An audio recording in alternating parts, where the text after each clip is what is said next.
ഇന്നൊരാൾക്ക് രാവിലെ തന്നെ പൊതിച്ചോറ് കഴിക്കാനാണ് കേട്ടോ കൊതി. അങ്ങനെ ഒരുപാട് ഐറ്റംസ് ഒന്നും ഇല്ലാത്തൊരു കുഞ്ഞു പൊതിച്ചോറ് നമ്മൾ തട്ടിക്കൂട്ടി സെറ്റാക്കിയിട്ടുണ്ട്. ഇതിനങ്ങനെ ഒരുപാട് വലിയ ആഗ്രഹങ്ങളൊന്നും ഇല്ല കേട്ടോ. ഇങ്ങനത്തെ കുഞ്ഞു കുഞ്ഞു കാര്യങ്ങൾ എൻ്റെ അടുത്ത് പറയാറുള്ളേ.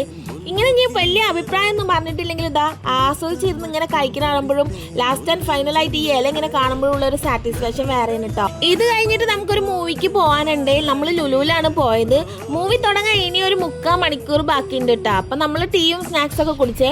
മുന്നേ നമ്മൾ വന്നപ്പോൾ നമുക്ക് കാട്ടാകുസ്തി 2 കാണാൻ വേണ്ടിയിട്ട് ടിക്കറ്റ് കിട്ടിയില്ല എന്ന് പറഞ്ഞിട്ടുണ്ടായിരുന്നു. ആ സങ്കടം അങ്ങോട്ട് മാറ്റാൻ വേണ്ടി വന്നതാണ് കേട്ടോ. നമ്മുടെ ഉറങ്ങി എണീറ്റൊന്നും കഴിക്കാത്തതുകൊണ്ട് തന്നെ നമ്മൾ അത്യാവശ്യം സ്നാക്സ് ഒക്കെ വാങ്ങിച്ച് അവൻ്റെ വയറ് ഫില്ലാക്കിയിട്ടാണ് നമ്മൾ പോണത്. അങ്ങനെ നമ്മൾ നേരെ PVRലേക്ക് വിട്ടുന്ന് നമുക്ക് ഒരു ടെൻഷനും ഇല്ല. കാരണം നമ്മൾ ബുക്ക് മൈ ഷോയിൽ ഓൾറെഡി ടിക്കറ്റ് ബുക്ക് ചെയ്തിട്ടാണ് കേട്ടോ പോണത്. കാട്ടാകുസ്തി ഫസ്റ്റ് സൂപ്പർ ആയിരുന്നു, സെക്കൻഡും അടിപൊളിയാവും നമുക്ക് നന്നായിട്ട് അറിയായിരുന്നു കേട്ടോ. അതുപോലെ തന്നെയായിരുന്നു മൂവി. ഇതൊക്കെ കഴിഞ്ഞ് പുറത്തോട്ട് ഇറങ്ങിയപ്പോൾ ചിന്ന ആസി മൂവി ഓടിക്കൊണ്ടിരിക്കുന്നത്. അപ്പം നമ്മൾ ടിക്കറ്റ് എടുത്ത് അതിനും കയറിയിട്ടാ. ചില ദിവസം നമുക്ക് ഇങ്ങനത്തെ ചില പ്രാന്തുകളൊക്കെ ഉണ്ട്. ഇനി ഒന്നും വാങ്ങിക്കാനില്ലെങ്കിലും ഹൈപ്പർ മാർക്കറ്റ് വരെ ഒന്ന് കറങ്ങിയിട്ട് വരാന്ന് പറഞ്ഞിട്ട് പോകട്ടാ. ഇനി നമുക്ക് ആവശ്യമുള്ളതും ആവശ്യമില്ലാത്ത സാധനങ്ങളൊക്കെ നമ്മളെ മുന്നിൽ തന്നെ ഉള്ളതുകൊണ്ട് നമുക്ക് എന്തെങ്കിലുമൊക്കെ വാങ്ങിക്കാതെ പോരാനും പറ്റില്ല. ആ സമയത്ത് നമുക്ക് അത്യാവശ്യമുള്ള സാധനങ്ങളായിരിക്കും കേട്ടോ എല്ലാം.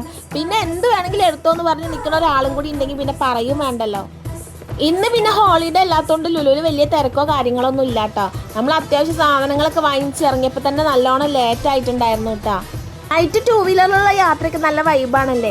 അങ്ങനെ നമ്മളിതാ ഇറാനി കയറി ഒരു അൽഫാമും പൊറോട്ടയൊക്കെ കഴിച്ചു കേട്ടോ. വളരെ ലേറ്റ് ആയിട്ടാണ് കഴിച്ചത്. അപ്പോൾ ഓക്കെ, ഗുഡ് നൈറ്റ്.